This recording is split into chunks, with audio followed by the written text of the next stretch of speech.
Hello, ladies and gentlemen, and everyone in between. I'm Amanda, and today we are continuing Vampire the Masquerade, Coteries of New York. Yes, thank you, Carly, for being so sweet.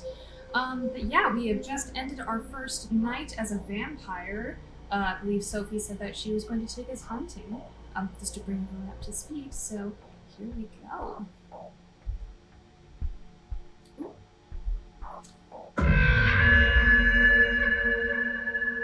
Tutorial.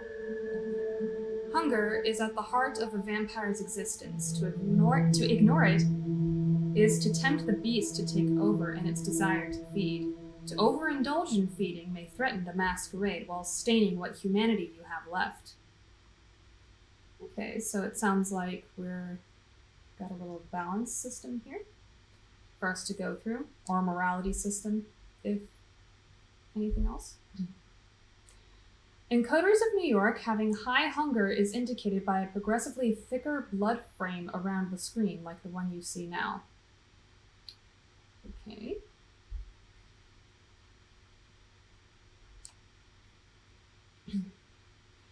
As your hunger grows, so does this indicator.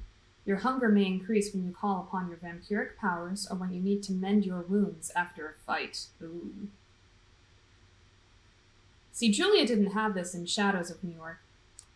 We kind of just did our own thing. That was something I wondered about while playing Shadows of New York, though. When your hunger reaches the maximum level, you will receive a warning after you complete a piece of the story. Ignore it at your own peril. Oh, that's nice. Though you gotta appreciate when they, give it to you straight like that. Some choices might only become visible if your hunger is high enough. Similarly, high hunger may block off some choices, as you will be able to see after pressing continue.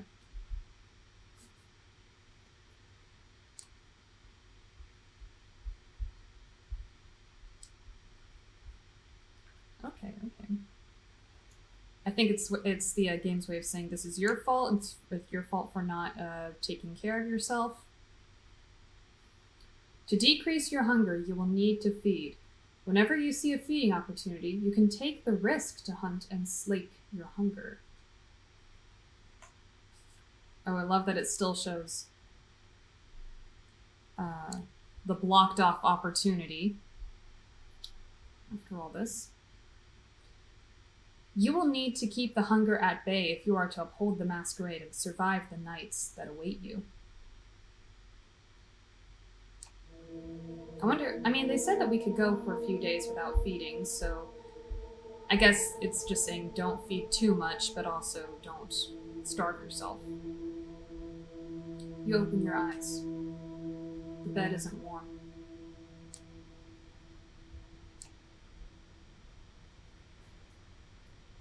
The room is filled with artificial light from the ceiling.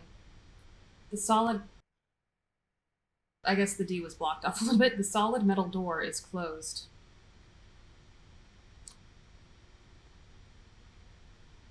Normally, you'd stretch for a bit. On some mornings, you'd probably throw the quilt over yourself and snooze a moment longer.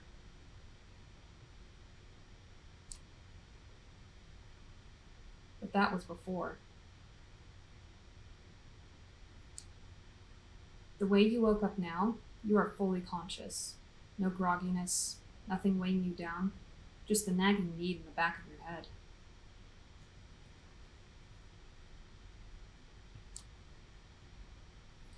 Hunger. Not as severe as the last time, but unmistakably there. You get up and open the door to the main room. A digital clock on the TV shows you the time, 9:04 p.m. You walk over to the blinds and retract them cautiously. The only light coming in is NYC's artificial nighttime luminescence. So that's what your waking hours are going to look like now. You miss the sunlight already. You're seriously considering just walking out of the apartment and figuring this all out by yourself, but then you come back to the memory of Kadir's exotic sword being raised in the gallery. Ooh.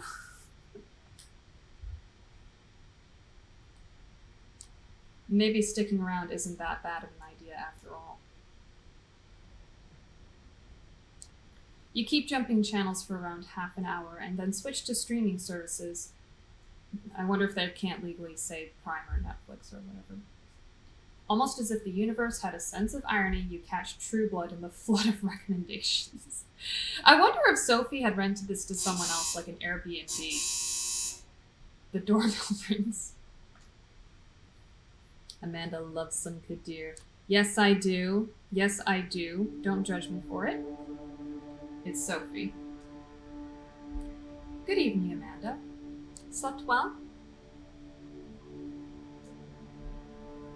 Like a baby, like a dead man. It's not exactly sleep, right? Part of me wants to say the third option. What do you guys think?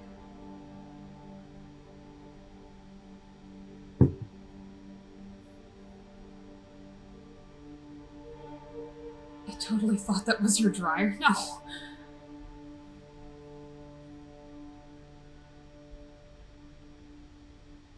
I think I want to say the third option just because, I mean, Sophie mentioned something like that yesterday.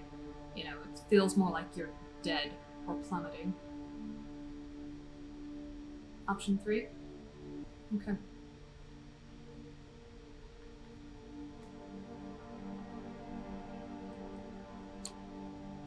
It's not really like normal sleep, is it? I suppose it isn't. Some could say it's more like being dead, but we wouldn't know, would we? It's no use reflecting on it anyway, except that this is who you are now. You made the right choice yesterday. I can teach you many things about yourself. Your blood, its desires, and its power. We will begin tonight. You are hungry, yes? I'm sure you are. Our kind always is. There's only one remedy, the blood. The drinks we had yesterday at Elysium are not the usual way you slake your thirst. So tonight I will assist you in your first foray into hunting. You need to learn to sense the kind of blood you desire, to understand how you can use the kind's vulnerabilities to your advantage.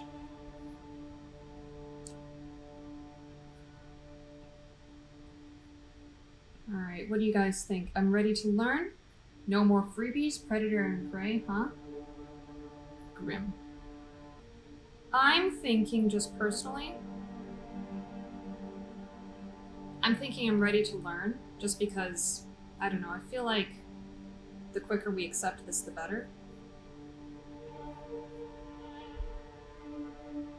You say grim?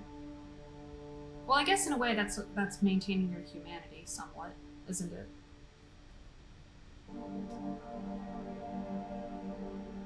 Go all in? Carly's like, let's just be completely vicious. So let me get this straight. We are predators, humans are the prey? That's pretty grim. I know what you feel. I remember the notion. But you will, inevitably, grow beyond it. You need blood to thrive. But there are many ways to take it. Some more humane than others. Yeah, because like I said in the last playthrough, we didn't necessarily kill people in Shadows of New York. You will find that drinking moderate amounts of it regularly will keep the hunger and the whispers of the beast away. You might think yourself monstrous, but there is a balance to be found here.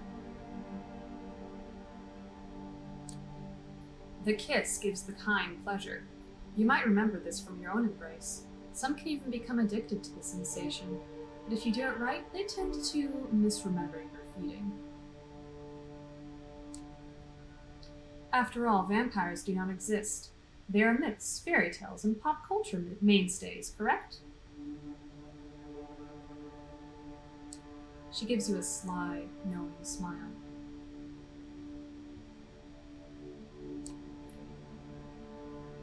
Honestly, just find people with a vampire fetish. Everyone leaves happy. Yes, that's true. I know, I agree. There are actually people, and they do touch on this in in Shadows of New York. You go to a club and there's a girl there, and she can tell who the vampires are, and she just goes to them and says, "Bite me," because I like it. That is why the masquerade is so important, and even more crucial when you feed. How do you avoid being seen? How do you cover your tracks? How do you select a victim? Well, selecting, I think that's kind of, there are different ways to do it, Julia was able to hypnotize people or go on Tinder and find some guy to feed on. I'm kind of thinking, how do you cover your tracks?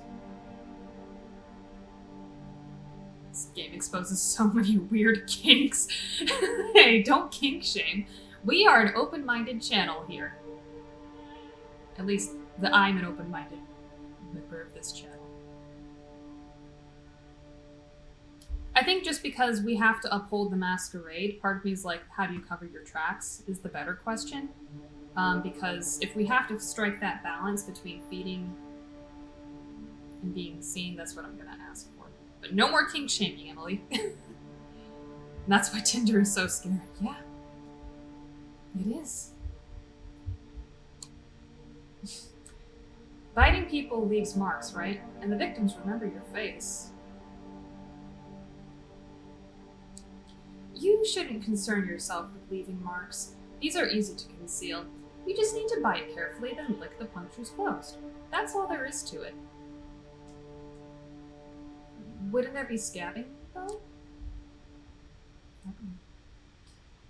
As for being remembered, like I mentioned, the kiss is an ecstatic experience, so Kyne can barely recall the details.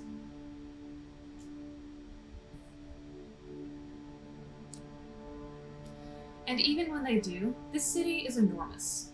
You could spend days on the streets and not see the same face twice. Use that to your advantage.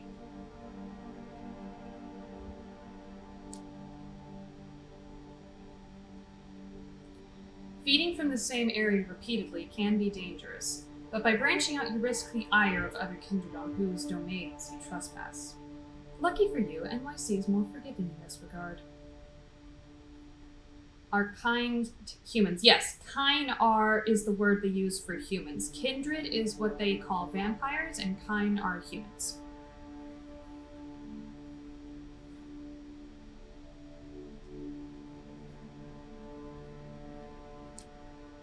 New York is somewhat of a unique position. Many of its neighborhoods remain contested or unclaimed. The reason for this is a lesson for another time, but keep the following in mind.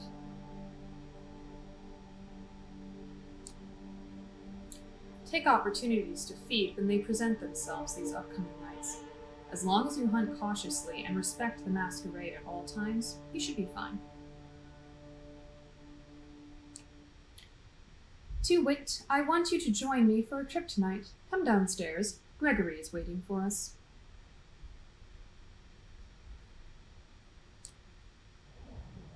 The busy street fills the air with traffic noise, pedestrian chatter, and a mix of smells that disorient you momentarily.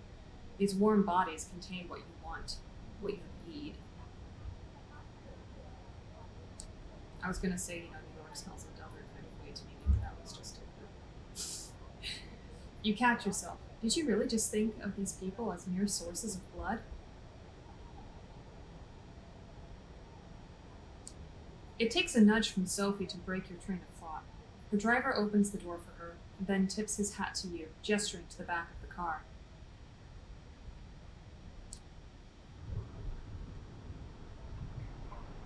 The car casually joins the somewhat thinned New York traffic.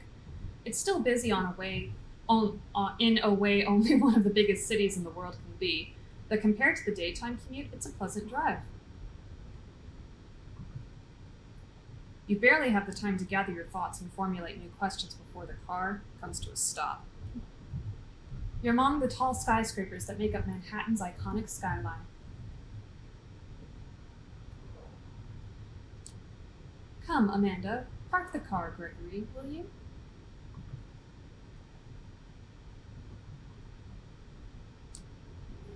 The driver just nods, and Sophie gets out. You join her, and the two of you walk through the glass doors together, then take the elevator up. You first notice an empty stage with the instruments of a string quartet still in the back, then take in the few dozen chairs in front of it. remember this place. This is where Agathon went, or we saw Agathon in Shadows of New York.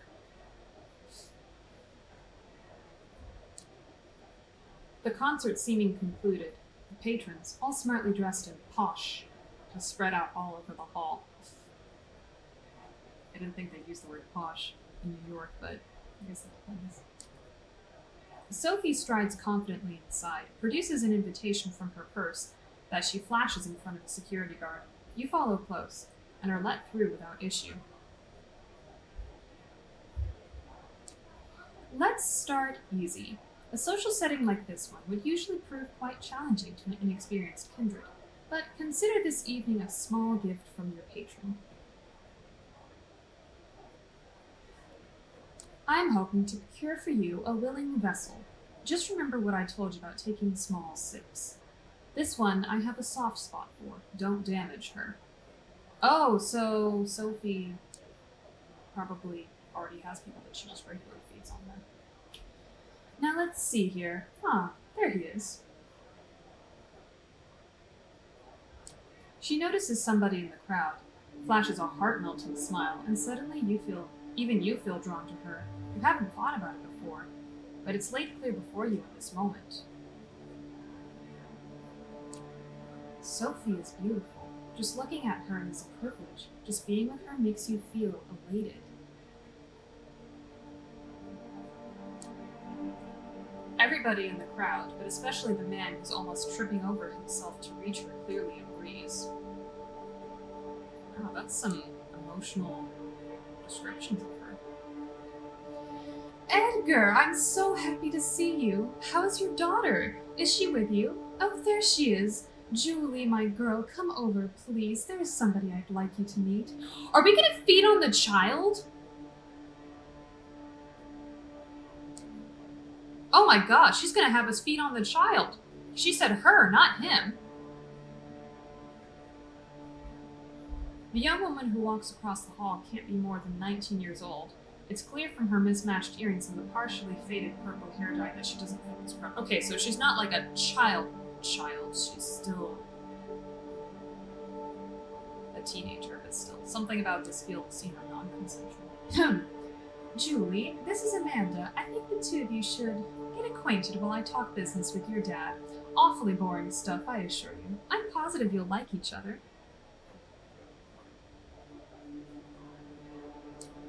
The girl gives you a shy smile and nods towards the balcony stairs. You follow, somewhat unsure of what it is exactly Sophie expects you to do. It's like Lucy and Dracula, yeah. See, Carly, you're right. It is. You do find people with vampire fetishes, and there you go.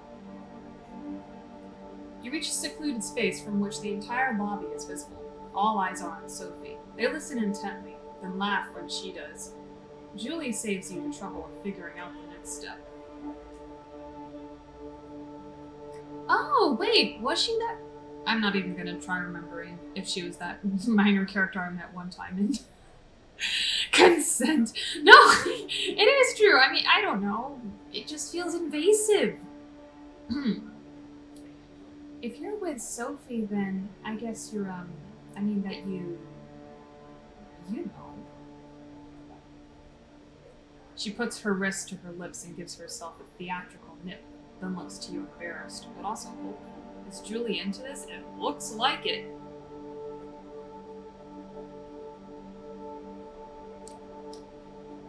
Yeah, I do. I don't know what you're talking about. Wait, so you're into that sort of thing?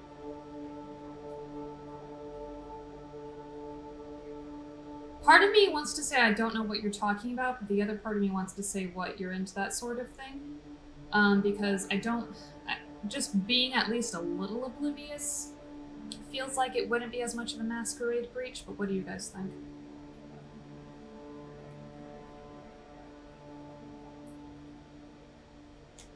Three?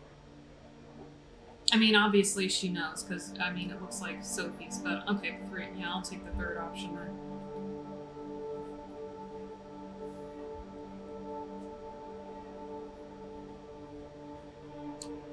What? Are you into this sort of thing? She blushes, looks down at the floor, nods. Could you? I mean, if you'd like. Ms. Langley tells me She swallows hard, avoids your eyes. That I taste nice. Ooh. Yeah, I feel like this is some... Well, I mean, we all know that, maybe not all of us, but you know, the vampirism stuff is a sexual metaphor. Maybe that's why I feel a little icky doing this. But what do you guys think? Should we drink from her or not? I mean, Sophie brought us here. She said this was a gift for us, so I think we should.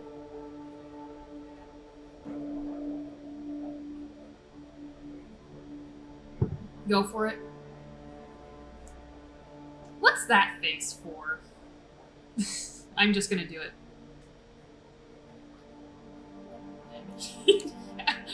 You take her forearm in your hands. A quick look around confirms nobody's watching, and no security cameras cover the area.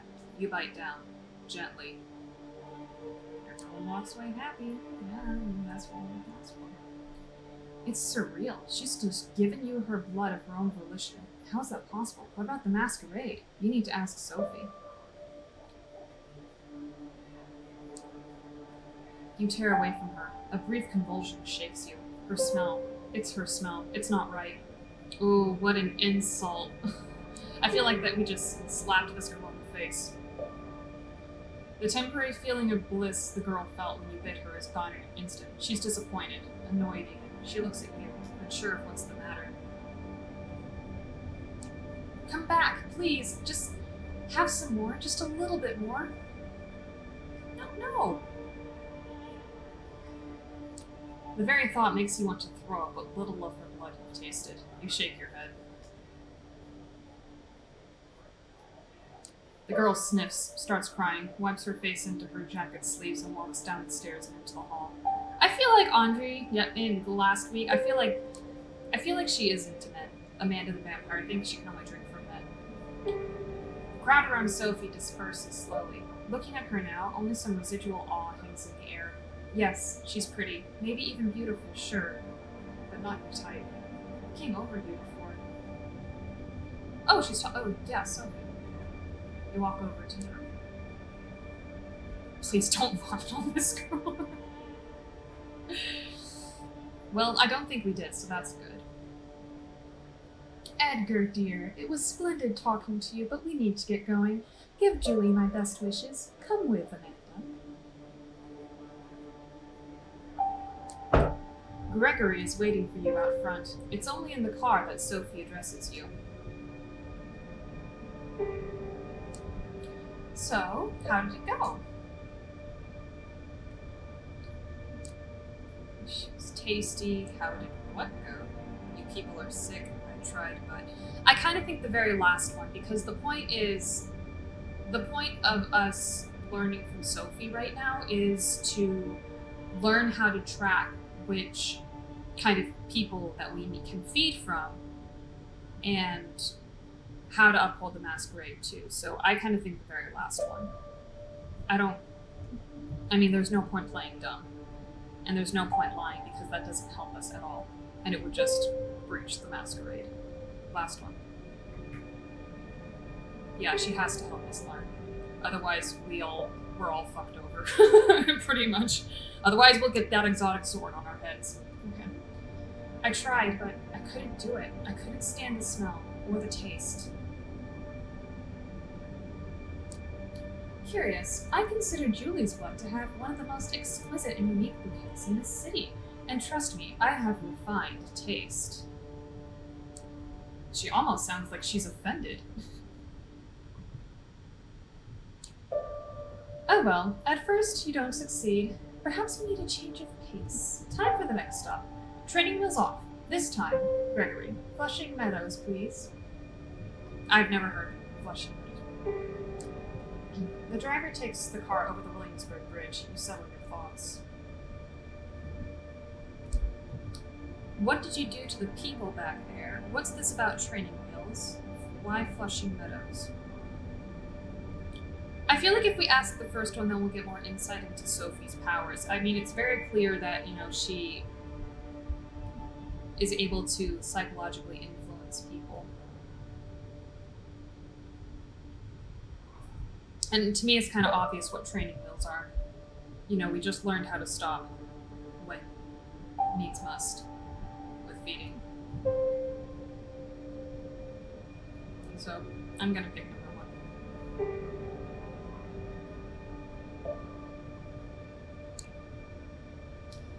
Those people back at the hall, they were all entranced. Even I was under your spell. What was that? She smiles with satisfaction. That old trick? Just the blood doing my bidding. We all have our talents. Some of them come from the legacy we inherit from our sire. Others can be learned with experience. Okay, yeah, so part of your powers do come from whoever your sire was, so it is a bit like vampire in that sense. I can sway people or make them fear me. I see more of the world and in greater detail than some kindred. I can will my body to move with unparalleled precision and grace, and more. All of these skills make me who I am. They also help me hunt.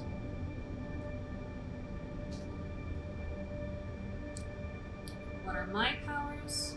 How do I use my powers? Do I need my powers to hunt? Well, we don't know how to use our powers unless we know what they are. Do I need my powers to hunt? I guess she's gonna say it depends. At the same time, I don't think Sophie would really know because we don't even know who our sire is. I think I'm gonna ask number 1 anyway, but...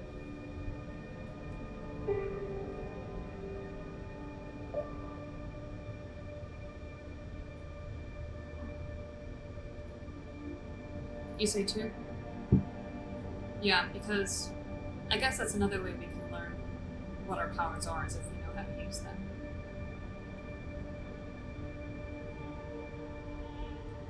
Okay. How exactly did I use these talents? You will the blood to do your bidding. Many times you'll find you do these things intuitively, almost passively. But making an entire room focus their attention on you, that is tempting the beast. Always keep the masquerade in mind, however.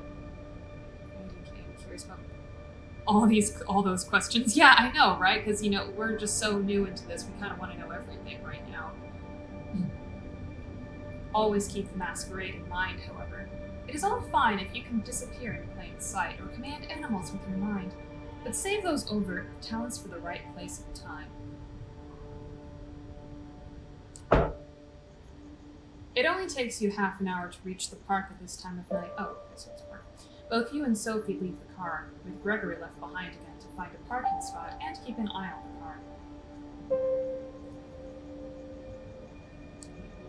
Sophie seems deep in thought.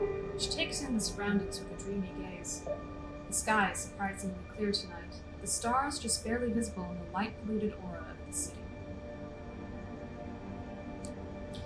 I feel like having a snack myself. I'll be by the fountain. Go, look for somebody to your liking. See what effects you can achieve with your blood. But only pick one victim. Just one. Then come back. And do you remember what was on that medical card? Because I don't. I remember it was a man. Hipster barista type is what we joked about.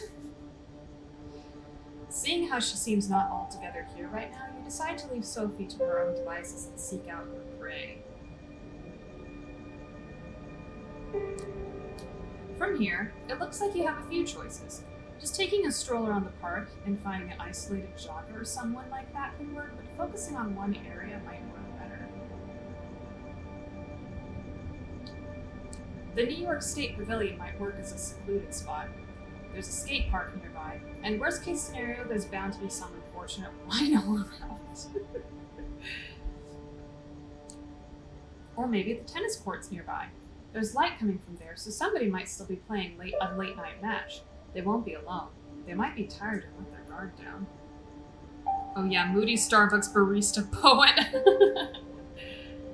As these scenarios play out in your mind, you realize you're planning how to assault a stranger in the middle of the night. It's a weird way to be, but the now familiar hunger prompts you to act. Okay, search near a victim around the park. Hunt near the decrepit pavilion. Look for prey. The tennis courts. Take a walk, but don't feed. Wino, just her type. Part of me thinks that, you know, I feel like it's a bougie man. Because what was the... Yeah, he was a Jersey guy, I remember. I kind of think the tennis courts, or just around the park. I don't think it would be like a skate. I don't know, this ooh.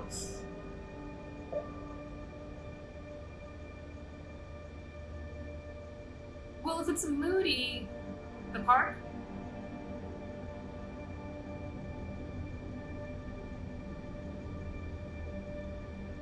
Yeah, maybe someone's out for a melancholy stroll.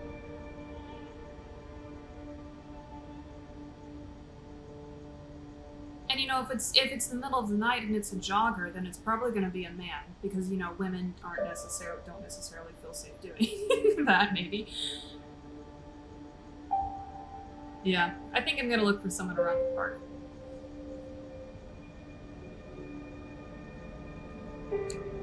You start walking. The park's many avenues must hold a good spot or two for a predator like yourself. You pass 2 soccer fields and circle around where the Fountain of the Planets once awed visitors with its spectacle before coming across an opportunity. A woman, damn it. A woman, a small duffel bag on her arm, is making her way through the park in a hurry. She doesn't seem to have noticed you yet. Who knows, maybe there are some tough New York women out there. Yeah, that's true. I'm just saying, you know, jogging at night. It keeps me safe when I'm jogging at night. I don't know. Maybe Sophie just took this to a safer spot. Lie in wait, then overpower her. Presence, focus her attention.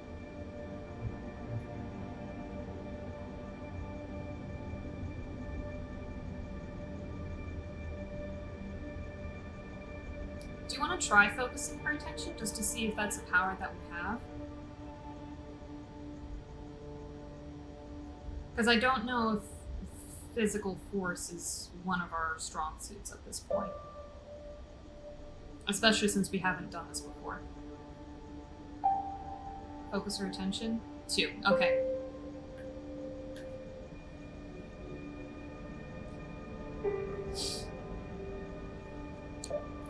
You think back to what Sophie did in the hall, how she managed to focus the attention of the entire gathering on her. That might be a tall order for you, but a single person could be doable.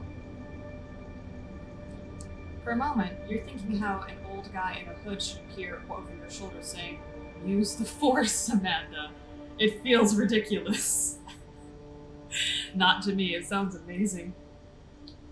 But then something stirs within you. There's a confidence there, an allure that you might have had before, but one that's increased manifold in this moment. I'm gonna use the force. I've always wanted to be a Jedi. You catch the woman's eye. She flashes an unsure smile, almost in spite of herself, as she passes you by. Hey, stop. Wait, please. Let's say wait, please, because we don't want to be terrifying. And because I think, hey, you know, that gives someone an excuse to kind of walk away, so I'm going to say wait, please. Wait, please. Oh, sorry, Carly. Sorry, I made that executive decision. She's tense, gripping her bag close, but attentive. Her eyes lock onto yours. That's the slight smile is there again. Yes? What is it? Damn it, Amanda. Hey, you know what? Sometimes someone is in the driving seat. Sometimes when you're in the driving seat, you have to make executive decisions. Almost intuitively, you close the distance between you. She can't look away. She's unprepared for what follows. This is democracy. Okay. All right, fine. Well, you know, sometimes even in democracies there are executive. Yeah, that went very political. I was going to say executive orders, but you know what? We're not going back to the Star Wars. This is how democracy died. With a thunderous applause. Yes, I was gonna say, insert the Emperor saying this: the Republic needs to give way for the First Galactic Empire for a safe and secure society. Alright, I promise I won't make another decision unless I, you know, look at the chat and make sure that everyone is in agreement. In a swift move, you grab her and bite down. Her surprise resonates in her blood. Hot, excited, fast flowing. She tenses up, then relaxes. The duffel bag hits the ground. Bliss. Footsteps. You let go of her. She drops to the ground, barely conscious. A hooded man is looking menacingly at you. He's trying to, use the force. What do you think you're doing, barging on my turf like this? Like, I heart beer. He's not even hooded. He doesn't have a hood on. Oh, look, my God, look at the logo. Mikey. It's not Nike, it's Mike, like an M. Lick, what kind of slur is that? Didn't mean to trespass, I'm gone. Piss off or else. I kind of think one or two. Didn't mean to trespass, I'm gone. I mean, we already fed.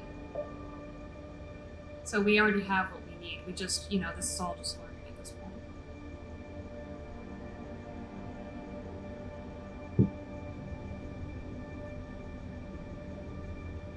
Carly, okay, two. Yeah, let's not make trouble. We don't need to. We really don't need to. I didn't mean to trespass, sorry. I'm going. Too late for that, friendo. You want to leave here in one piece? You talk, candidly. I know what you are, so you can shove that masquerade misdirection up your ass. Now, better tell me who you're with before my posse shows up and we beat it out of you. I'm with the Camarilla. I'm here with Sophie Langley. Big talk coming from a chump.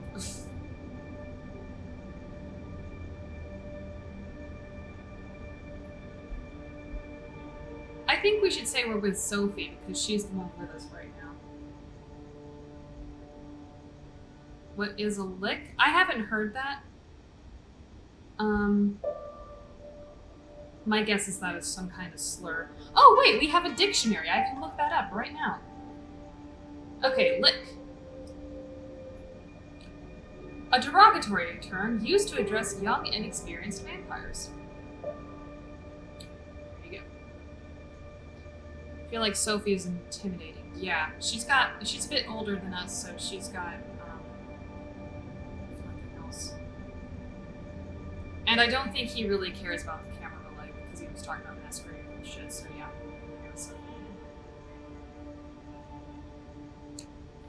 I came here with Sophie Langley. She's my patron. Doesn't ring a bell. Sounds fancy, though. He licks his lips, exposing his fangs and looking at you voraciously. A nervous tick or an attempt at intimidation? I wonder, what would Callahan do to you if I brought you in, huh? Oh, so he's an anarch. He's not with the Camarilla. Okay. What would Callahan do to you if I brought you in, huh? Break your shins? Leave you out to be kissed by the sun? Ooh, concrete shoes, maybe. He's old school like that. Okay, so there's the Camarilla, which is the governing body, and then there are the anarchs who oppose the structure of the Camarilla, and they don't like it as a governing body at all. Attack him, call for help, dominate, force him to back down. Part of me, Callahan, okay, so Callahan, we don't know him in this story yet, but in Shadows of New York, he is one of the barons of the Anarch group. So the Anarchs have barons, the Camarilla have princes, I guess. So he is one of the leaders for the Anarchs. Call for help. I don't know, because I feel like that would be a masquerade breach if we just start yelling. Because he doesn't care about that. I don't think you can dominate him. I doubt you're strong enough to take him down yet. Yeah. Okay.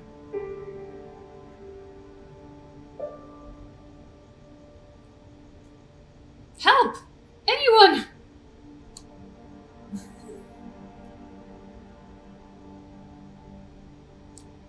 The guy reacts immediately, charging you and pushing you to the ground. He goes for a bite. You don't let him reach you. He's fast, but pretty weak. The brawl takes a bit out of both of you. Suddenly you hear heavy footsteps closing in, and the thug is snatched from over you. He hits a tree, hard, and before he can recover, a sharp piece of wood pierces his chest! Oh! It's Gregory, Sophie's driver, who deals the blow. The hoodlum is rendered inert. His eyes remain open, but he does not move and does not protest when Gregory puts him over his shoulder. Ooh, hot damn.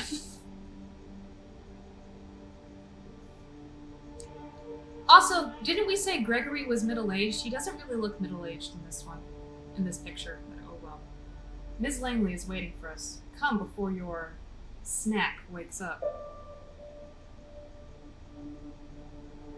He points at your victim, who is just coming to, and gives you a somewhat snarky smile, then breaks into a swift walk towards the Unisphere. I had him on the ropes. How did you get here this fast? Thanks for the help. I kind of just want to say thanks for the help. Gregory's a snack. He's in great shape. Yes, he is. I kind of want to just say thank you at this point because we're still figuring things out. Okay, Emily says 2, Carly says 2 or 3, so I'm just going to go with 2. My guess is that he was probably just watching us, but yeah. How did you get here this fast? I was watching you from afar. Ms. Langley asked me to look out for you. She suspected you'd get into trouble. He seems to realize he might have said too much and just keeps walking, somewhat embarrassed. You reach the Unisphere together with the hoodlum in tow. 2 figures are visible near the sculpture, a man and a woman, tangled in a passionate embrace. Oh, no, not exactly. It's Sophie, feeding. But this whole scene is set up so that it looks like a pair getting intimate in public. She pulls off like she's done it 100 times before. It occurs to you that she probably has. Thanks, Sophie! The man is unsure on his feet, and she lets go of him and leads him toward a nearby bench. Noticing you, she whispers something into his ear and leaves him.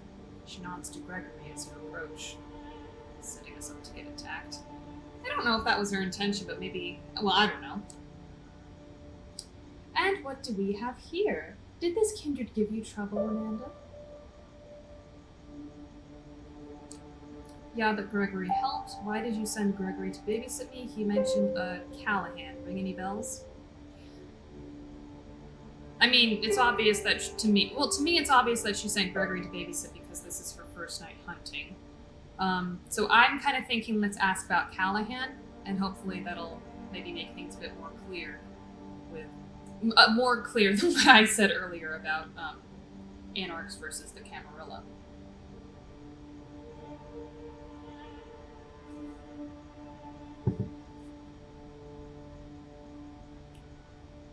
I say 3.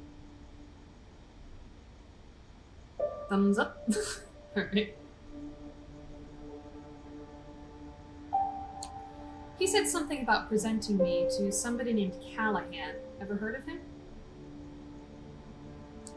She looked shocked for a split second, then recovers her regular countenance. Yes, I have. This hoodlum is an anarch, then? Curious.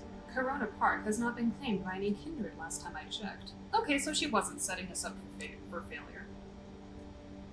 Well, let's go to the car. We'll put him in the trunk and present him to Kadir tomorrow night.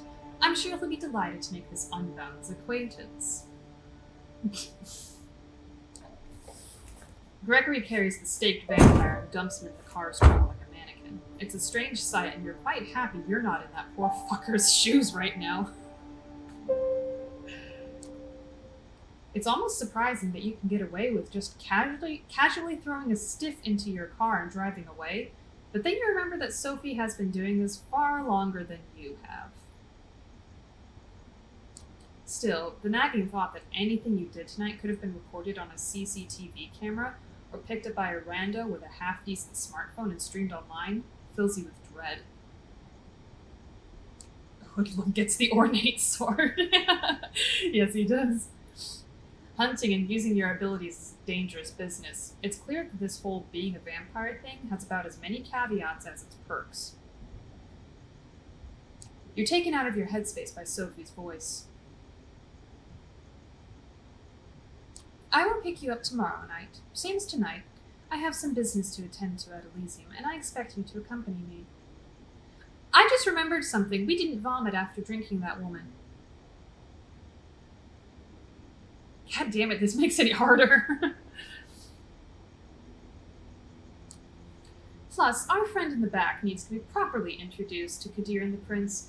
I'm sure he'll have some interesting things to say to the court. Yeah. Our hunger went away, though. There's no more blood on the outlines. Her voice is cold, cruel, and nothing like the enchanting personality she showed at the gallery earlier tonight. Sophie is clearly a woman of many faces. What's going to happen to him? Good riddance, this guy's an asshole. I'd do the same thing in his place.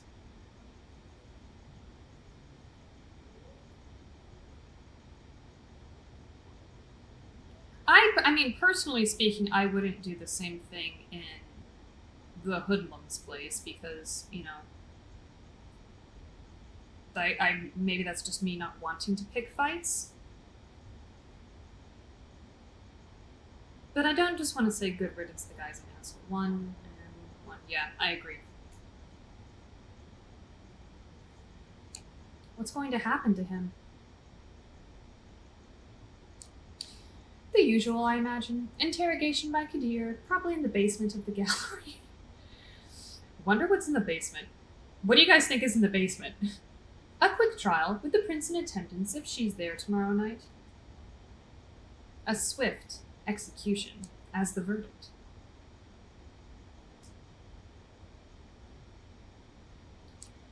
This all sounds eerily familiar to you, and you can't help but feel a pang of guilt when you think about what awaits the guy tomorrow night.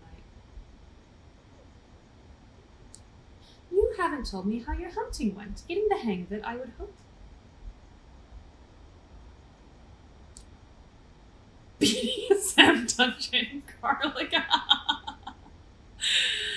Oh gosh. It'll take some getting used to, I think so, yeah. Garlic BDSM.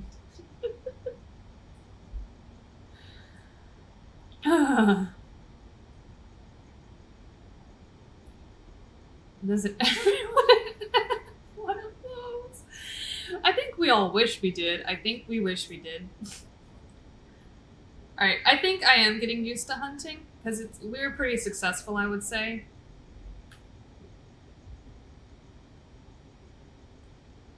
I mean, she's alive, we didn't kill her.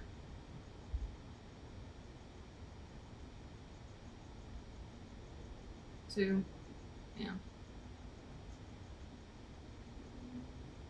I think I am. Yeah, I'll cope. I'm glad. Learning about... I said we are a non-judgmental channel. We don't shame people here. She doesn't question you further. She seems distracted, not at all there. Her thoughts drift and the car remains silent until you reach your apartment. We will pick you up tomorrow evening. Good night. Just like that, without any further courtesy, Sophie leaves, driven to her apartment by Gregory, with a body in the trunk, right in the middle of Manhattan. Did you cross paths with situations like these in the past unknowingly? What other secrets did you pass on the streets without knowing their true nature? Well, I guess, yeah, that's the point in New York. It's easy to hide because people are so focused on themselves.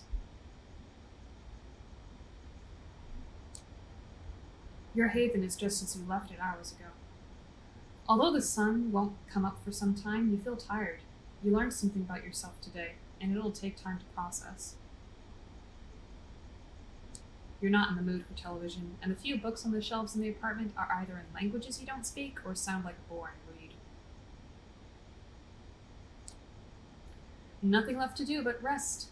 You settle in the back room, lock the door. A moment of hesitation, but then a decision. This time, you turn the light off. You think back to Julie. How many people in this city know about this vampiric society? How many are willing accomplices in sustaining it? And the thug you met in the park. If he's not Camarilla, then what is he? Are there independent vampires? How does that work? More questions. You begin wondering if there's ever going to be a night when you can start crossing them off the list instead of adding to it. You close your eyes. You sink into the now familiar void of nothingness.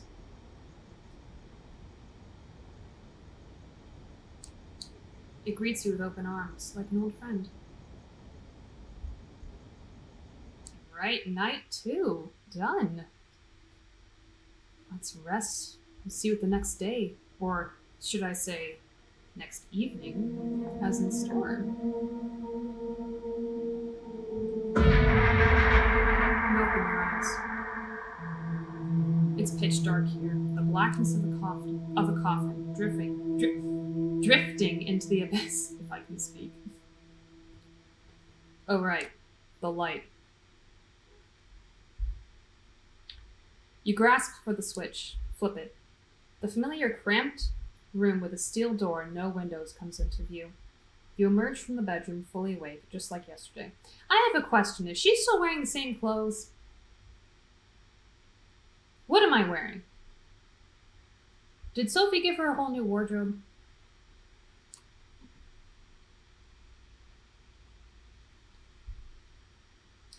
This time, however, Sophie is waiting for you, comfortably seated on the sofa in your living room space, a book in her hand. The Melancholy of Resistance. The title is sure on brand. Okay, yeah, so I guess Sophie has a kind of art that she leans towards. Good evening, Amanda. Yeah, seriously, couldn't she go to her old home and get a few things? Yeah, you would think so. Like, get someone to go pack a bag for her. Good evening, Sophie. How did you get inside? Sorry to have kept you waiting. Yeah, I think 1 or 3 just to be polite. Because this is her apartment, so of course she knows how to get inside. I mean, she owns this place.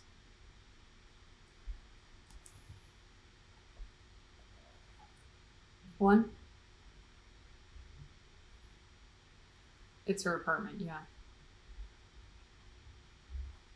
Yeah, I agree.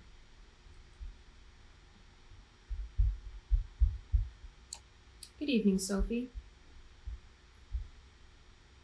I hope you rested well. Tonight will be quite eventful, I think. Oh, are we gonna see that guy? Okay, yeah. Come, we have an appointment. I received word Elysium will be called again tonight on account of your unruly friend. Amanda needs an alarm clock. You know what? Like what we do with the shadows.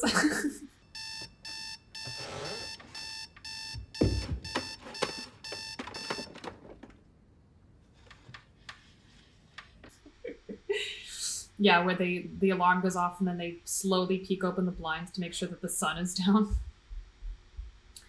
I received word Elysium would be called again tonight on account of your unruly friend from Corona Park. This should be a great opportunity for you to mingle. But to be fair, Sophie's wearing the same dress too. Yeah, that's true.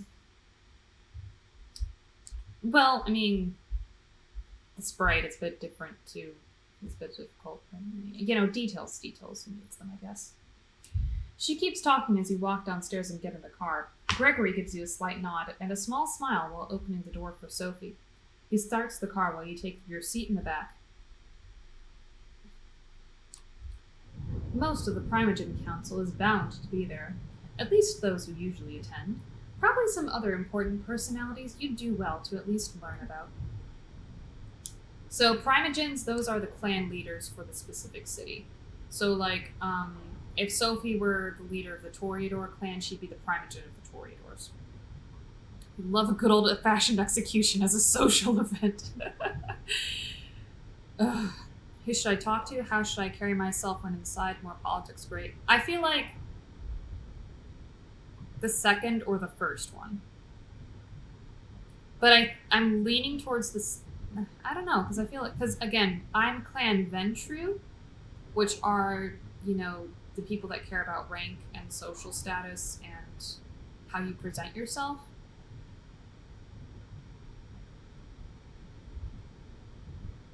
One and one. Amanda was a career woman. Yeah, this Amanda was a career woman, so yeah. Anyone I should talk to when we arrive?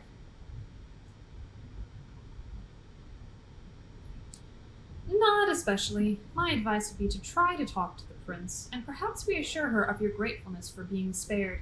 Maybe speak to Kadir on the same topic if you get a hold of him. The Primogen I would advise against. They are rather stuck up, all told, and even if they will talk to you, they might try to secure you for some nefarious purpose. I wouldn't appreciate that. Oh, okay, so Sophie's more concerned about someone trying to sway Amanda away from her. Of course, be respectful if anyone approaches you and strikes up a conversation. You will no doubt be gossiped about, as will I. Keep a cool head. Some enjoy provoking fledglings into stupid acts.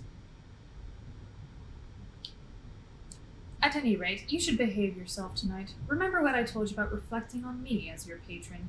I have a reputation to uphold in the court. Do not tarnish it. Oh, like what you're doing, Sophie. Yeah. There it is. She might have saved you. She might be protecting and teaching you, but it's clear what she's really concerned about. Her own interests. You step into the art hall with something of a bad memory. The last time you were here, your entire world had been turned upside down, and your existence nearly ended. But tonight there is very little outward hostility. Yes, Kadir gives you a look that's definitely intended to remind you of the place, but the prince, also in attendance, seems pleased to see you. Welcome, Sophie. Amanda. Did I get that right? Good evening to both of you. I understand there is somebody else you wish to present to the court tonight. Yes, Prince. They will be joining us shortly. My assistant is retrieving them. This better be worth the prince's time, likely. The prince gives Kadir a cold glance. Forgive the sheriff's harshness. He's in a particularly foul mood tonight. Something to do with Amanda's begetter, including his grasp, I believe. Ouch, that must have hurt his ego. Even if his only reply is a crooked smile. The mention of your sire makes you grit your teeth in anger, asshole. Settling you with a curse that cut you off your career, cheated you out of your ambitions, offered little in return so far. Yeah, that's more characterization that I think we need to keep in mind. Like, what are Amanda's priorities in this game? Getting back the esteem that she once had, which is why she's eventually You remind yourself that defeat is a road getting nowhere. Mindfulness, the here and the now. This is an opportunity. You will make the most of it, if only to spite everyone who doubts your true worth. I like her. I like that attitude in this case. The flaring up of whispers in the gallery hall breaks you out of your thoughts. Gregory enters the room, the jumpsuit-clad inert vampire still staked on his shoulder. The show's about to start. Did this guy just spend the whole day with his with a friggin' stake in his chest, and then Gregory's just dragging him around like a rag doll?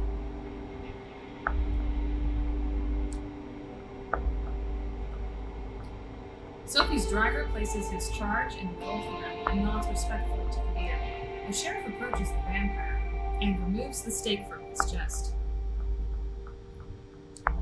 The captive's eyes flicker to life, and he starts looking around in disbelief, like a cornered animal. He backs out on all fours, keeps going in circles until he realizes he's trapped. And in a trunk. Yes, he spent all day in a trunk as well. Kadir steps on the man's chest and pins him to the floor. Why, who do we have here? Oh fuck, oh shit, no, come on, don't! Silence. The sheriff takes on an aura of utter dread. He appears as if he's a primal force of nature that's out to get you. There's absolutely nothing you can do but shrivel in terror. The beast inside you shrieks, and you could swear it happens in unison with the instincts of some of the other guests here tonight. It's unlike anything you've experienced in his company during the turbulent first nights of Vampire. He really did go easy on you, all things considered. The hat choice isn't helping. No, he's really not helping himself here, is he?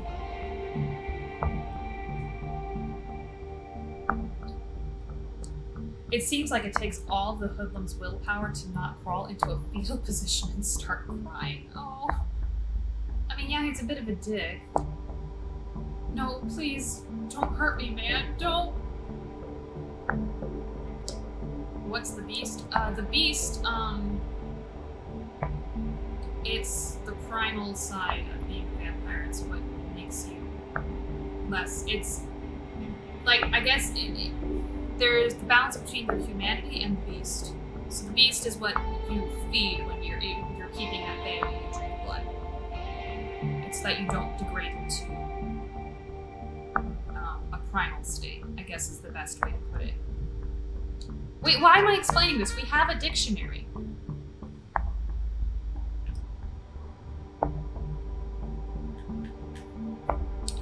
I'm sorry, I keep forgetting that we have a dictionary that I can consult that could probably explain this better than I could. And I thought that it would just bring back these. Okay. The inchoate drives and urges that threaten to turn a vampire into a mindless, ravening monster. Yeah, so it's, basically their primal side. You and me are going to have a little talk downstairs at the prince's discretion. Please, go ahead, my sheriff. You heard the prince. Get up. Let's go.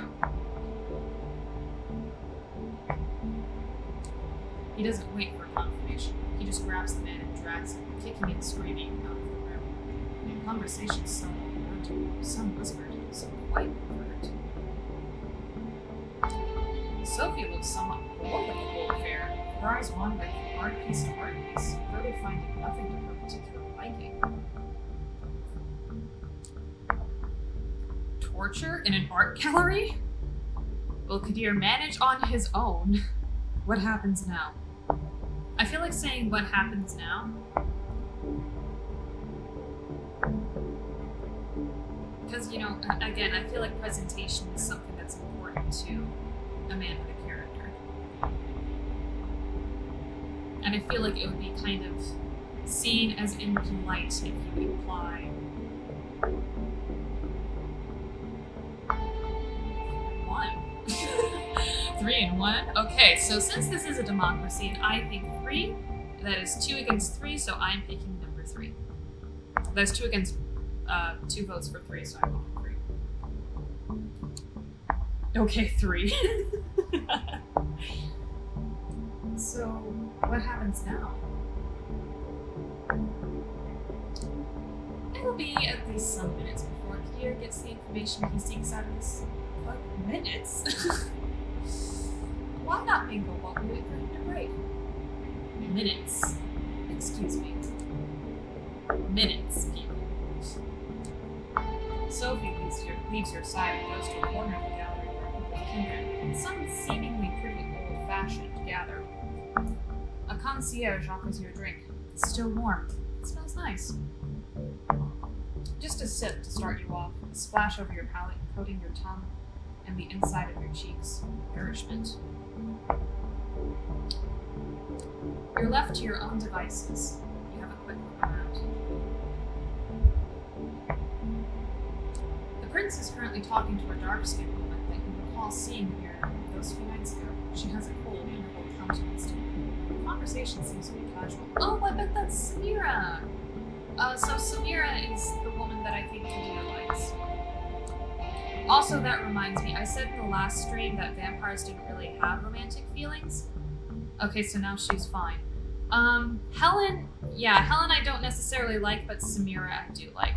But yeah, just to correct myself, something that I said in the last stream, I said vampires don't really have romantic connections. I completely forgot that, in this game, the characters Torque and Tamika, they are in a relationship, so yes, they do have romantic relationships. Drinking blood, I mean. I guess the, concierges figure out who likes what, because they were able to give her something that she could keep down. I don't know, that's still something I feel like we're gonna have to get used to. Either that, or maybe it's, like with alcohol, where you have to drink shit and then you get used to it. A loud, shrill laugh turns your attention to the bespectacled man you saw with Sophie the night of Judgment. He's making the rounds, chatting up different patrons. You feel somebody's eyes on you. A casually dressed, plain-looking man stands alone near a column, watching you. He turns his gaze away sheepishly when he realizes you noticed. Oh, that's the guy that, yeah, that's the guy that spoke against the prince and said that we shouldn't be killed. She shouldn't kill us. Typo. Typo, where? I think that we should either talk to the prince, because she's with Samira, so we might be introduced to Samira, or we should talk to the man who's looking at us.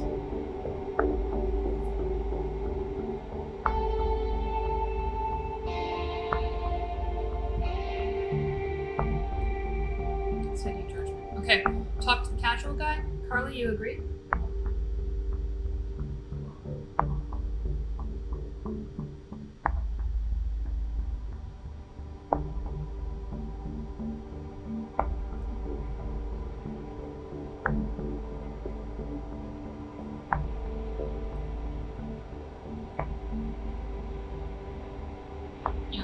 Talk to him, because I know I like Samira, and the prince was nice, but this season, because I don't know if I'm chance to talk to him.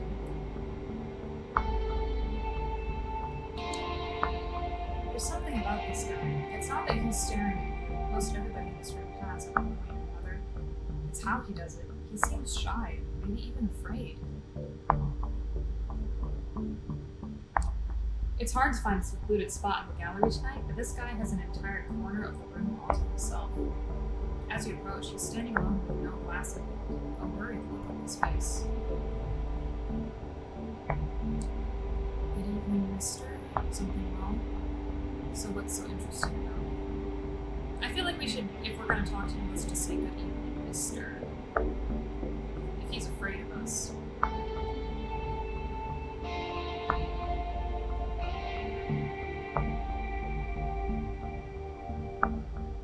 Something tells me he's a human. Not an actual vampire. Or I don't know.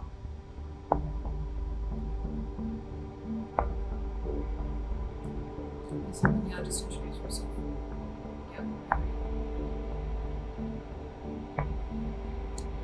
Good evening, Mr. Larson. Or you can call me Walker. Either's fine.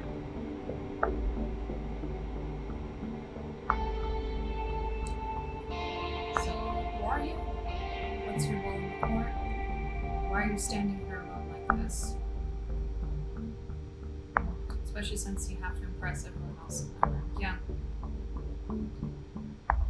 Do we want to ask who his role is? What his role is? Because I think he... Well, I don't know. His eyes are kind of glowing, so he might be a vampire.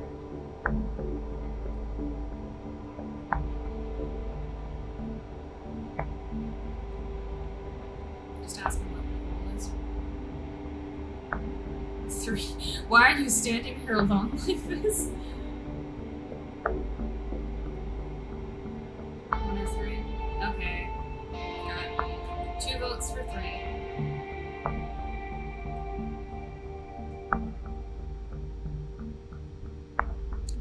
Why are you standing around by yourself like this? I'm not hugely liked around these parts. I'm surprised you wanted to talk to me. Then again, you're new, so you probably don't know. I'm one of Prince Panhard's primogeny. I'm here on business in case the prince requires my insight. Usually, it's so she can hear me out before I'm not sure if you were paying attention the other night when the prince mentioned divergent opinions on whether he should be executed or not. That was me. I was the divergent opinion. Oh, we could tell. We could tell. Wow, thank you.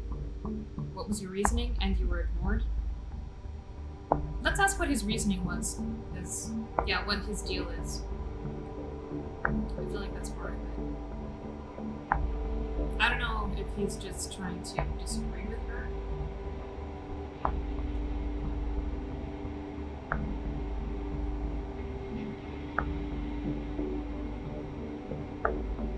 Thank you.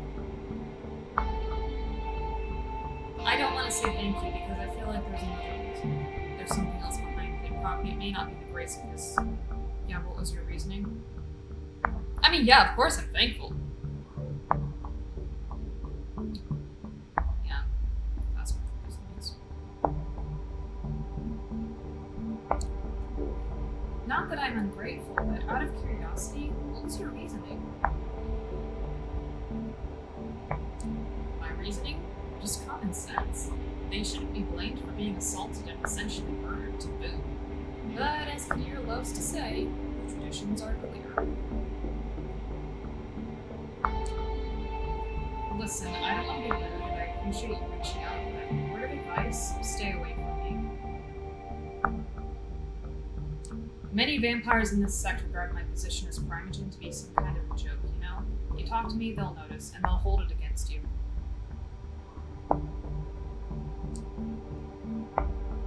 You have a quick look behind you and see that a few of the kindred keep shooting you curious glances. One woman in particular, a redhead boasting a fanciful hairstyle, watches you disapprovingly. Some of them all do, I imagine. Excuse me, I need to try to get a word in with a few primogen members before Kindred returns. Enjoy your night. With just the critical looks of a few kindred to keep you company, you start thinking about who to pursue next. Probably the prince. Okay, appreciate his honesty, yeah. You notice Sophie mingling with other kindred, clearly in her element and not to be disturbed. Kadir hasn't come back, so you can probably still find time for at least one conversation. I would like to talk to the prince because I know that she's talking to Samira, and I like Samira a lot. And Samira's actually someone that the prince respects. Plus, also Sophie told us to talk to the prince too. Because we gotta kiss her feet at least somewhat. Yeah, the prince.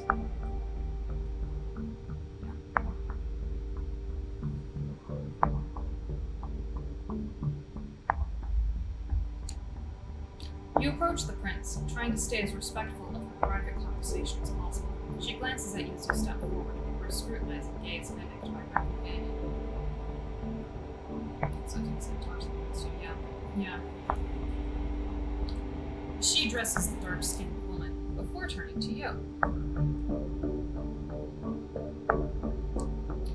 Excuse me for just a moment, Samira. Yes, it's Samira, I like her. Yes, Amanda, what is it? I wanted to give you my thanks. I wanted to ask about Sophie. I wanted to ask about Camarilla.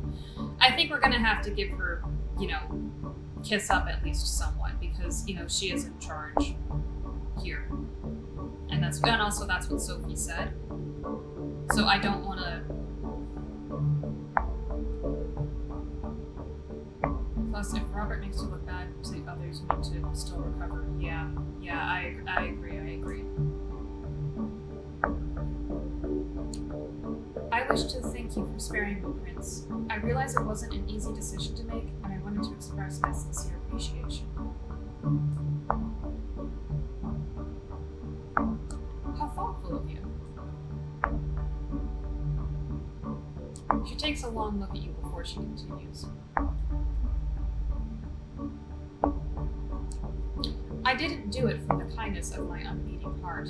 You are an asset to Miss Langley, to the Camarilla, and to me. I believe I made the right decision. Prove to me and the other kindred of the city that it was so, and there might be more to your future nights than just survival and servitude. Okay, yeah, that's why I think this Amanda would do well. The dark-skinned woman looks impatiently at you and catches the prince's attention. Forgive me, that's all the time I can spare right now. We have some things to discuss with Samira still. Enjoy your night, Amanda. Same to you, Prince Panhard. Just bow and leave. Leave without comment. I think just bow and leave or just same to you.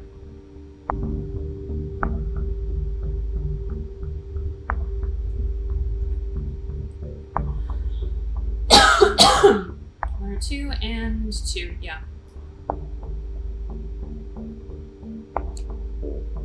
You leave the two women to their conversation, which they go back to almost immediately after the prince turns to Samira. A loud exchange near the staircase grabs everybody's attention. Kadir is back, and the hoodlum is with him. The sheriff pushes the other vampire inside the room. I feel like one is a trap. Yeah, I kind of feel it's the same way too. Like you're saying a bit too much. Like just say what you need to say and then leave it at that. The vampire that threatened you last night is a mess. That stupid hat is still inexplicably on his head, still covering some of his ruined face in welcome shadow. He's barely conscious. His skin is broken, I think. Something protruding there, making the hand like a bone? One arm seems twisted at a strange angle. Very little blood, surprisingly, but clearly a whole lot of hurt. Well, Kadir, did our guest cooperate? Again. Tell the prince your name. It's Howard. That's surprisingly unintimidating. And who do you run with, Howard?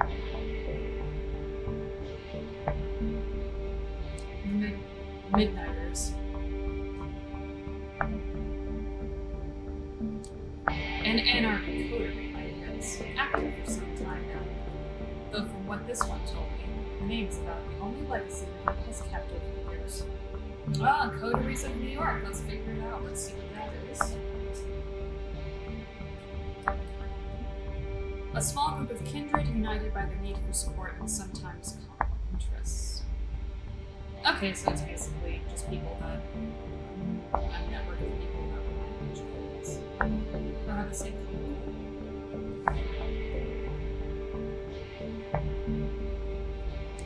I see. Hey, Prince, I didn't mean it. I didn't know. I didn't. This gang is a cool name. I guess that's all that's going for them. A loud crack makes some of the guests audibly gasp as Kadir's slap dislocates the man's jaw. A spray of blood creates something like an abstract art piece on the floor. This one is guilty of threatening a member of the Camarilla and claiming a domain without the prince's approval. That alone would be enough to pass swift judgment, but he is also anarch scum. Yeah, my prince. There can only be one verdict. Final death. Do your duty, Sheriff. Unless, of course, somebody would like to play at being a good Samaritan like our two in this army a few nights ago.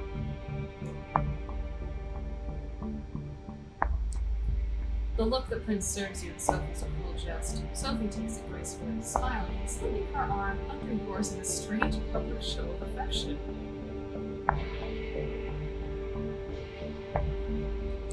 Nobody says anything.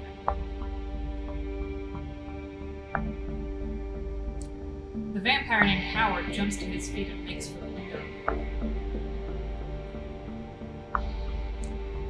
Stop Howard from escaping. Do not intervene. Dominate. Order Howard to stop. Okay, so this is a moment for us to show off something to the Camarilla. I think it's clear that Howard is weaker than us. I think we learned that at least a little bit when we called for help. I kind of do want to show off one of the vampire powers.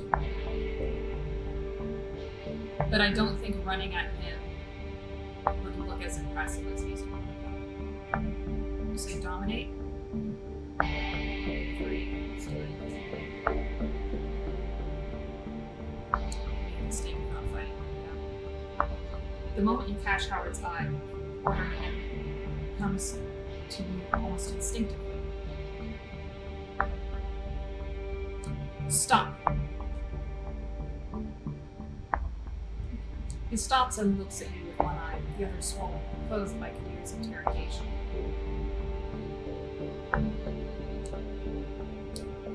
It would make Sophie look good, especially after that comment from the words, yeah. A swift slash separates his head from his shoulders. The body slumps to the ground and starts decomposing in front of their eyes. The sheriff, sword in hand, gives you a nasty smile from the line where Howard used to stand.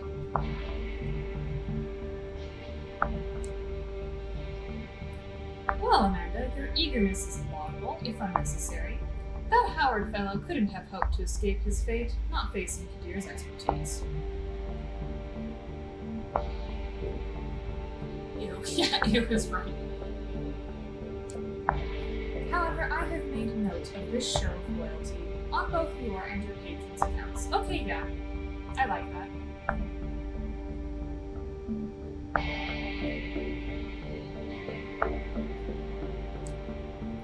I would like to thank Miss Langley for bringing this anarch foe to my and viewers' attention. I assume we all have found the verdict satisfactory. It's a rhetorical question, and everybody here knows it. Do you still like Kadir, Amanda? Yes, I do. Because you know what? I got to know him quite well in Shadows of New York, and there's a different side to him. Like I said, he's a rule follower, and you know, he likes to make sure that you understand your place in society, and that's what he was doing by giving you the nasty smile to show you, to tell you that could have been you. Then I consider tonight's meeting concluded. Good night to all of you. She steps out of the room, and you see that many of the guests move to do the same. Sophie seems to be conversing with somebody, a serious-looking man in a trench coat, about what transpired. You probably have the time to strike up a conversation of your own, too. Kadir Alasmai is still here, for one, but clearly getting ready to leave. Larson is still moping around, and the other man you noticed before Kadir brought the Anarch in is still chatting with the remaining attendants.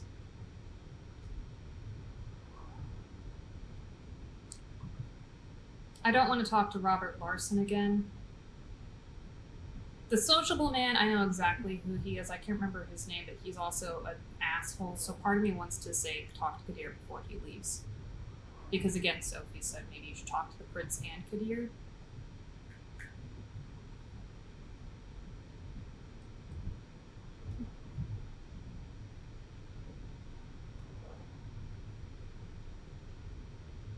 Sophie said you should do that, and we all know you love him. Okay, yeah, Kadir.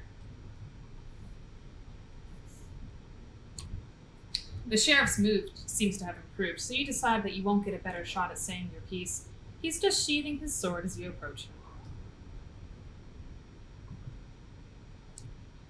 He notices you just before his face turns from a melancholic frown back to his regular predatory smirk. You seem to have caught him in a moment of reflection. You see, he doesn't like it. He just does his job. What is it, Amanda?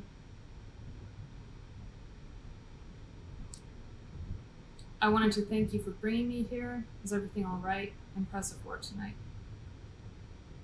I feel like I don't have to kiss his ass quite like I did the prince. Maybe I could say everything all right.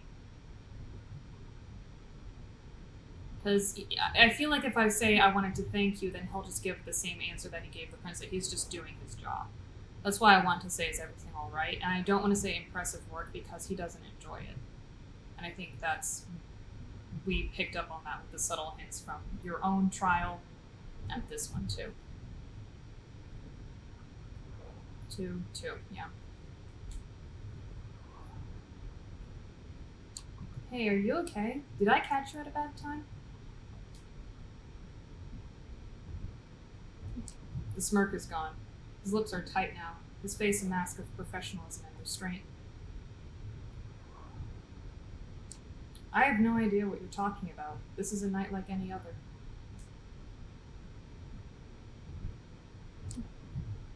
Still, I have to admit, I was as surprised as the prince when he jumped at the opportunity to stop that anarch from escaping. I was sure Valerie would beat you to it.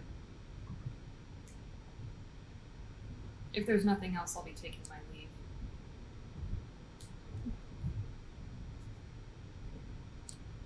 Why are you so mean? Do you enjoy being sheriff? Can you tell me something about Sophie? I don't want to ask him why he's mean. So before you say anything, Emily, I kind of want to ask if he enjoys being sheriff, because I don't think he'll say anything about Sophie because he does have some professionalism to him.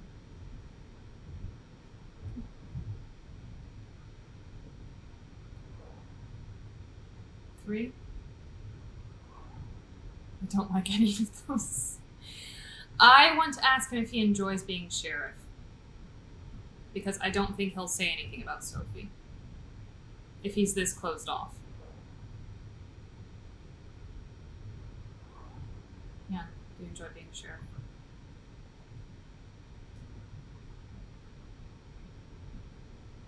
Tell me, do you enjoy this, being a sheriff for Prince Panhard? Enjoyment has nothing to do with this. It's my duty. When Calibros asked me to fill the shoes of the sheriff and root out our enemies, I was glad to serve the sect. When Helen became prince and asked that I keep doing this, I agreed, because I believe in the Camarilla and I respect the fact that the needs of the many outweigh the needs of the few. This is a follow-up to asking if he's okay. Yeah, it is. He picks up the sword and turns toward the stairs. If more kindred understood that, my job would be much duller, though. On that note, I wish you a good night. And watch yourself. You've messed up my batting average, so I'll be sure to keep a close eye on you. Again with the Mets references. With that final threat, he leaves the gallery. It's right about when Sophie also ends her conversation and walks over to you. Walks over to you? Okay. Interesting evening, wasn't it? Come, Gregory's waiting downstairs. She seems preoccupied with something, and not in a talkative mood. It's an awkward ride back to the city. This time, you arrive at another building, just 2 streets across from your apartment. She brings you upstairs, through a very nice lobby and a luxurious-looking hall, into her domain. Oh, this is her place. It must be. I like that sofa, and the chandelier. That's like my dream sofa and chandelier. Well, one of them. I think I'd rather have a Phantom of the Opera chandelier somewhere in that house, if I get one.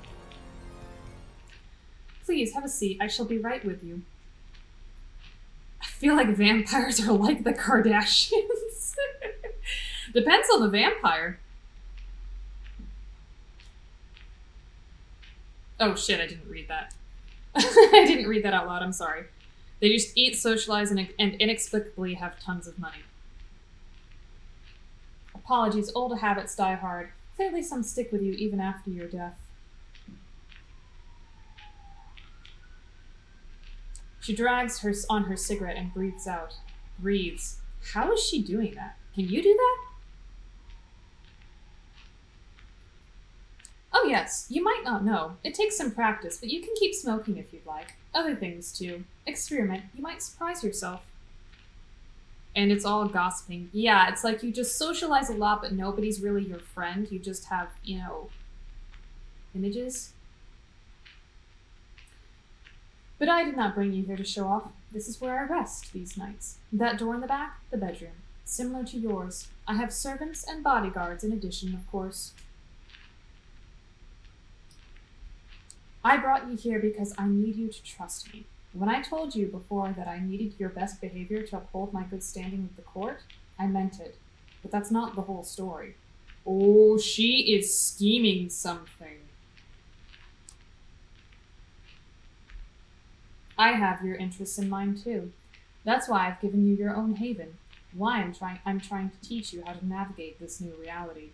But you need to trust me, or else this won't work. I don't like this.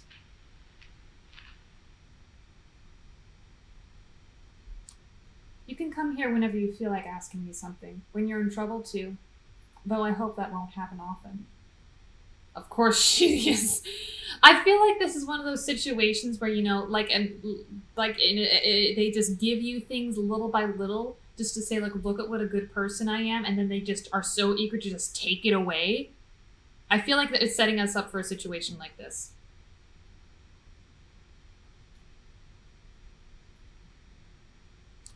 I would ask you to come here when you wake up tomorrow. I'll have something to discuss with you.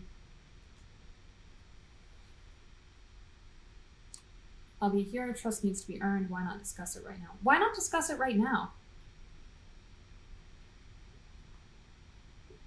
I feel like the third one. Because I don't want to, like, bite her in the butt because she did give us... She is still supporting us and we still have nothing to go off of.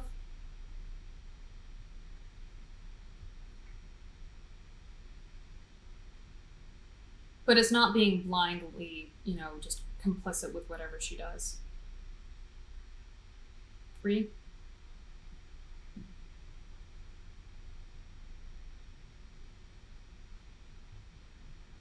No. 3. Why not talk right now since we're here together? I still need to follow up on a few things before we speak. Patience, fledgling. That silence again. There's definitely something on Sophie's mind tonight, but she doesn't seem eager to share it with you just yet. I'm leaving for another visit. Come downstairs with me. We'll give you a lift. A quick trip, a promise that you'll show up tomorrow, and some polite goodbyes later. You open the door to your haven and gather your thoughts.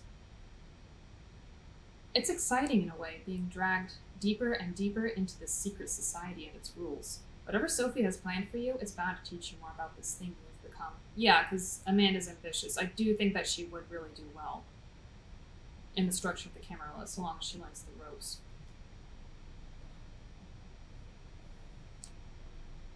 You sink into your vampiric sleep with just a sliver of hope. It's a welcome change. And with that, I think that's all we'll have time for tonight, since we've just ended our third night. Do we want to keep... I kind of think we're just going to keep trusting Sophie. Well, maybe trust is too strong of a word. Maybe we'll just keep obeying Sophie for now, and then once we grow in our own right, maybe that's when we will truly start thriving, and that's when we can take away, or not take away. Maybe that's when we'll stop needing to have to walk around on tiptoes, which I think would be an exciting time. Curious about all the intrigue brewery. Yes, that's what I'm curious about too. Well, it was called Vampire the Masquerade, and people don't necessarily have wear their hearts on their sleeves. But yeah, I appreciate all of you coming tonight. I think this was very fun. It's always so fun to play these games with you guys and have talk through it with you, because that's how I enjoy making decisions. It's just talking to people and talking each scenario through. So I thank you all so much for guiding me, if you will, even if this is somewhat of a democracy and the Star Wars references that happened earlier. But again, I appreciate each and every one of you. And maybe I think we should all get that kind of I Heart Beer hat for ourselves at some point, because I would definitely wear it around. But yeah, again, thank you all so much, and we will see you guys next week. Bye!